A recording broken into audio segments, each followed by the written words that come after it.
Efokyo, from a puppet to a child. Once there was a carpenter full of love.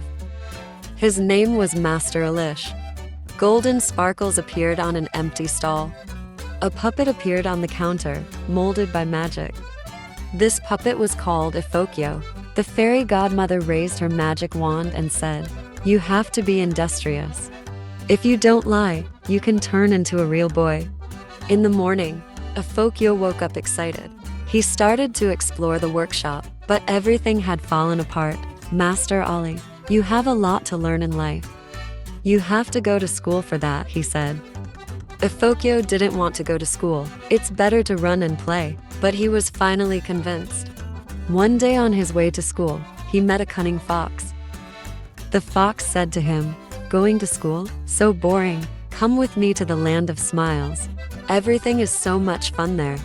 Efokyo was tempted by the fox. When the fun's over, Efokyo found himself alone and sad. The fox had abandoned him. Master Alish found him and said, "Every mistake is a lesson. What matters is to learn and learn from mistakes, Efokyo. I'm here. You're not alone. Thank you for telling me everything." "Honestly," he said. Night came and Efokyo fell asleep. The fairy godmother came and said, "Your sorrow and regret will come to an end. When he wakes up in the morning, Efokyo will be a real boy." The fairy godmother's magic lights. It wrapped around the wooden body of Efokyo. Slowly he turned into a real boy.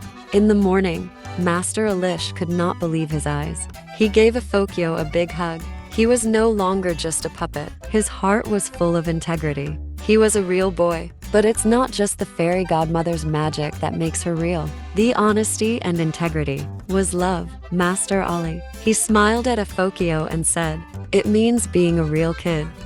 Not just to look human, is to choose the truth with your heart." Efokyo, from a puppet to a child. Hello, friends. Don't forget to subscribe to my channel for more adventures and click the bell to not miss new videos.